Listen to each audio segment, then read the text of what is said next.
Welcome to this morning.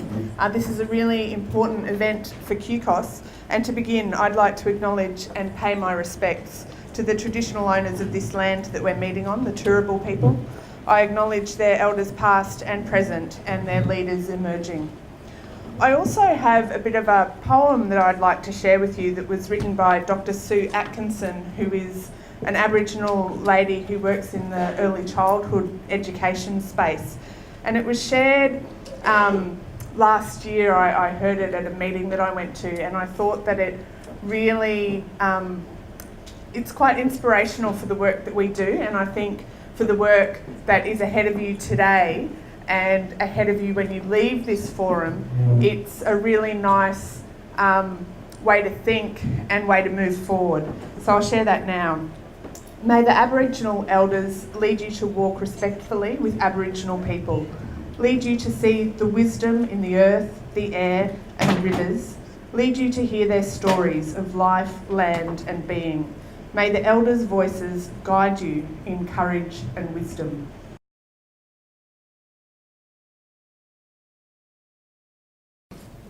Hi everybody. I'd like to just also start by acknowledging the traditional owners of the land on which we meet and pay my respect to elders past and present. As Camille said, my name is Arthur Maudlin. I work for Multicultural Affairs Queensland in the Department of Communities, Child Safety and Disability Services. I manage the strategy and advice team, which is basically responsible for development and coordination of policy across Queensland government.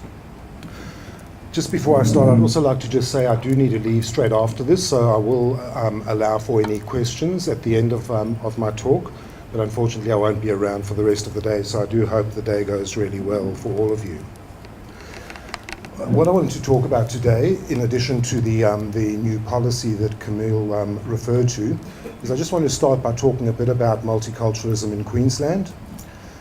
Then I'll talk a bit about the policy context in Queensland, and then give some thoughts on successful multicultural inclusion. So firstly, multicultural Queensland. This is a reality. It's not just an ideology or philosophy or policy, it's reality. So if we look at the 2011 census data, which is the last data we have, the 2016 census data is due to be released later this year. It showed that more than 1 in 5 people were born overseas. More than 1 in 3 were either born overseas or had one or more parent born overseas.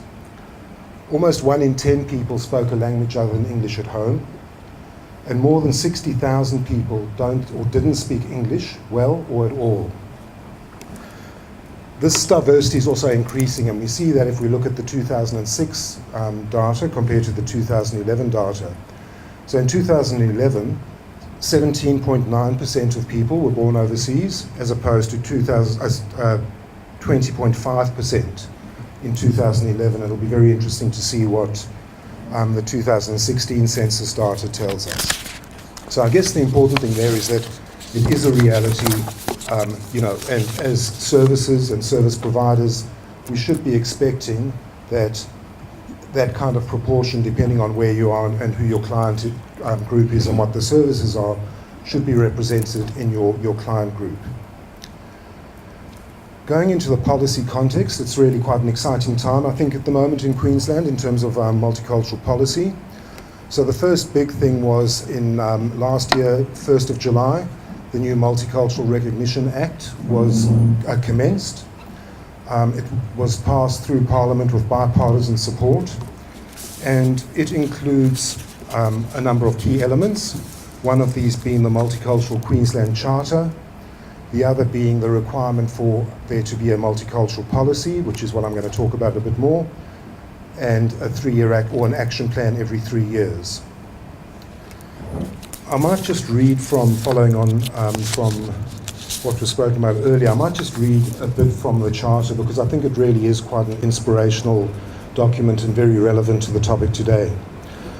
So the Charter is a schedule to the Act, and it starts with, because the Parliament honours the Aboriginal peoples and Torres Strait Islander peoples, the first Australians whose lands, winds and waters we now all share, and their ancient and enduring cultures, and acknowledges the achievements of our forebears coming from many backgrounds, and that a bringing together of the cultures of people from many backgrounds forms an integral part of Queensland's identity, and recognises that diversity deepens and enriches our community and provides an invaluable asset for Queensland's future.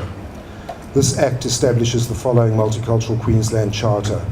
It then goes on to list 8 principles, and these principles speak to equity, fairness, inclusion, respect, and a range of other things. And really, I think, are aspirational, both a statement of who we are and what we'd like to become. So I'd really encourage you to, at some stage, look at that charter and the charter in particular. In December, 21st of December, Minister Grace released the new policy, Our Story, Our Future, and a 3-year action plan, which we don't have hard copies of, but both are available on our website, and I can send those links through Camille to all of you, so you can have a look at them if you're interested. The policy and action plan really promote the vision set by the Act through the Charter. Together, the policy and action plan will drive Queensland Government action for improved outcomes in both social and economic spheres for people from culturally diverse backgrounds and for Queensland more broadly. The policies identified 3 areas of priority for people from CALD backgrounds in Queensland as a whole, namely achieving culturally responsive government, supporting inclusive, harmonious and united communities, and improving economic opportunities.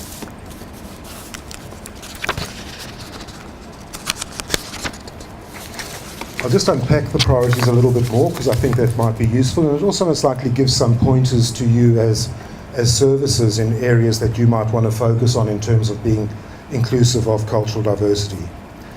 So the first priority, achieving culturally responsive government, it's about the Queensland Government improving its knowledge about customers' diversity through better data collection, building culturally capable services and programs, and building a productive, culturally capable and diverse workforce. So for each of those priorities, the action plan then lists a series of actions from across the Queensland Government. I should say that the action plan and the policy really apply to Queensland Government departments and agencies. The Charter is really a document that we hope will be adopted and picked up and brought to life across the whole community, including non-government organisations, business, institutions and so on. The second priority, supporting inclusive, harmonious and united communities, identifies a number of outcomes, namely greater recognition and respect for Aboriginal and Torres Strait Islander heritage and culture, celebrating our multicultural identity, building connected and resilient communities, and ensuring our narrative about diversity is respectful and inclusive. The third priority, improving economic opportunity, has 2 outcomes: getting the most benefit from our diversity and global connections, and individuals being supported to participate in the economy. Significantly, the policy also includes 3 statements that are, I think, very important. The one is about speaking out against racism in all its forms. Another is about committing support to asylum seekers and refugees living in Queensland, regardless of how they got here or where they come from. And thirdly, there's a reaffirmation of the Queensland Government's recognition of the Australian South Sea Islander community as a distinct cultural group with a very particular history. For those of you that aren't familiar with the Australian South Sea Islander community and their history, again, there's more information on our website. So the scope and currency of the action plan, there's a total of 104 actions from across the Queensland Government. It doesn't include everything that the Queensland Government is doing in this space. It's really meant to focus on either new actions or enhanced activities rather than core business. I won't go through obviously all of the actions, but there's a couple in particular that I think may be of interest.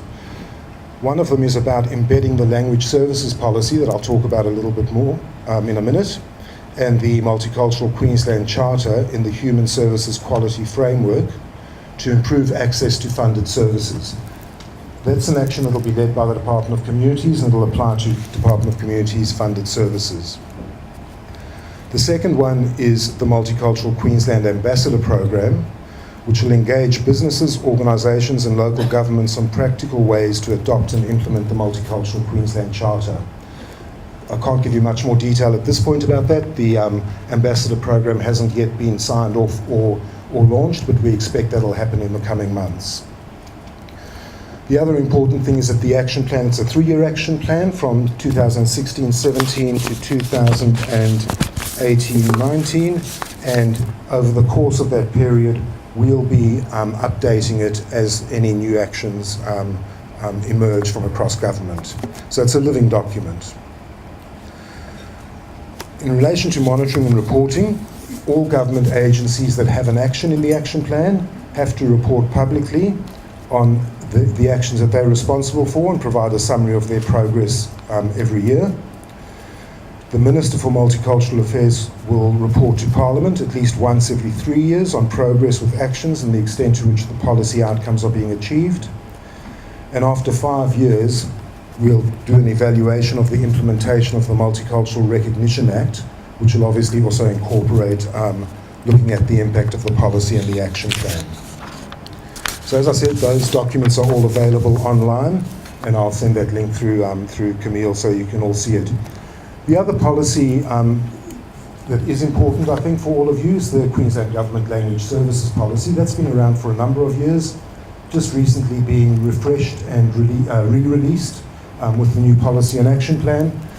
And in essence, what it's saying is that anyone that requires language support, i.e. the use of an interpreter, when accessing Queensland government services or Queensland government funded services, should be able to or must be able to access that interpreter without at no cost to them. So I don't know if people are aware of that. If you do get funding from any Queensland government agency, there's an expectation that your clients, if they need an interpreter, would be able to access an interpreter, and that the funding agency would meet the cost of that. Now, the policy doesn't prescribe how that works. It doesn't prescribe the mechanics of that, so that's something you'd need to go back and check with your funding body if you're unsure of that. Just moving on now to supporting cultural inclusion. And I guess I'd start with the question of, why is this really important? And I think there are two key things. The one is obviously about access and equity, doing the right thing, ensuring that our services are accessible to all Queenslanders, irrespective of their background. The other thing that I think sometimes overlooked, and we're seeing it increasingly in the business sector, is that it's also got significant organisational benefits around being competitive, being attractive and responsive to the broadest market, and also to workforce talent. And this is, I think, increasingly the case as we move more and more into consumer-directed funding. So I think the policy context and the outcomes hopefully provide some pointers. I'm not going to go into much detail, but I thought I'd just talk briefly about some of the ideas that you might want to consider. So I think starting with something that I spoke about earlier, and that's about knowing your customers or clients, your community. And to do that, you really need to be collecting, I think, data and looking at that data and seeing who is accessing our services and who isn't accessing our services. Communication needs. We know that for many people who don't speak English as a first language or don't speak English at all, that can be a real barrier. So things like use of interpreters, going back to what I was talking about in relation to the language services policy. Taking it further as well and looking at inclusive marketing and collateral, really outreaching to particular communities that may be facing barriers. And one of the ways you can do this is also by partnering with organisations that are specialists that work specifically with particular communities. Obviously, cultural capability training for staff, including training in the use of interpreters, looking at your recruitment and retention, things like blind resumes, consciously and utilising, making best use of bilingual and bicultural workers, and really just attracting the best talent. Making sure workplaces are inclusive, so doing things like celebrating diversity. For example, 21st of March nationally is Harmony Day, and there's opportunities there to celebrate diversity, because if we actually just scratch the surface a little bit, virtually all of us have, well, I think all of us do have a level of diversity in our backgrounds. So things like saying no to racism is another one. There's a national campaign that organisations can sign up to. And very importantly, and we hear this often through consultations, is the importance of organisational leadership in this space. Some other ideas are looking at work experience opportunities for people, to give them an opportunity to gain local work experience, develop networks, and hopefully be able to move into to paid employment. And finally, adopting the charter. So when the ambassador program is launched, I'd really encourage you to look at that and see whether it's something that your organisation can sign up to. So just in closing, I hope that my presentation's given you some idea of the extent of diversity in Queensland and what this means for your organisation, some idea of the policy context relating to the Multicultural Recognition Act, the Queensland Government Multicultural Policy and Action Plan, and the Language Services Policy, and the importance and benefits of supporting cultural inclusion and some ways to do this.